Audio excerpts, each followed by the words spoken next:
Hi everyone, আসসালামু আলাইকুম। কেমন আছেন সবাই? আশা করি সবাই ভালো আছেন। আজকে আমরা আরেকটি নতুন ভিডিও নিয়ে আসলাম আমাদের চ্যানেলে। আজকে আমরা সকলে অলরাউন্ডার টিভির সকল মেম্বার একসাথে হয়েছিলাম, আর একসাথে হওয়ার পরেই সকলে বলতেছে যে চলো আজকে আমরা পুকুর থেকে গোসল করে আসি। সেই গোসল করার উদ্দেশ্যে আমরা সকলে বের হয়ে পড়লাম এবং আমরা সেই গোসল করার জন্য পুকুরে নেমে গেলাম।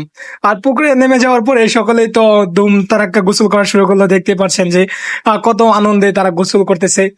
আর গোসল করার এক পর্যায়ে তারা সকলে বলতেছে চলো উপর থেকে আমরা সকলে জাম্প করব।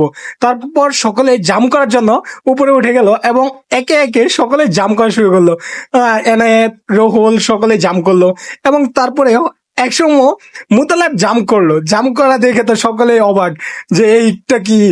তারপরে আশিকে জাম্প করলো। আশিকে জাম্প করা শেষ হওয়ার পরে আমিও উঠলাম জাম্প করার জন্য। তারপরে আমাদের জাম্প করলো হীরাভাই। হীরাভাই জাম্প করলো এবং মনজুর আলী ছিল, রাব্বি ছিল, এনামুল ছিল, অলরাউন্ডার ডিবি সকল মেম্বার এখানে উপস্থিত ছিল এবং একে একে জাম্প করলো।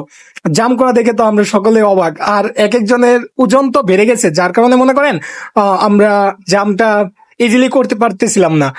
আর জাম্প করা দেখে একজনের জাম্প করা দেখে সকলে হাসাহাসি শুরু করলাম।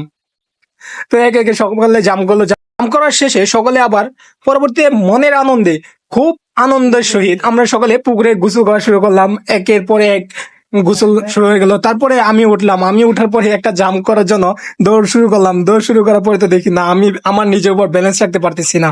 তারপরে জাম্প করলাম। আমি জাম্প করার পরে সাথে সাথে মঞ্চ একটা জাম্প করলো। মঞ্চ জাম্প করার পরে আমরা সকলে কিছুক্ষণ গোসল করলাম। আমার গোসল শেষ করার পরে আমরা সকলে বাড়িতে চলে আসলাম। আর বাড়িতে আসার পরে আমাদের পরবর্তী যে কার্যক্রম সেই কার্যক্রম শুরু করলাম। আশা করি আপনাদের ভিডিওটা ভালো লাগবে। ধন্যবাদ।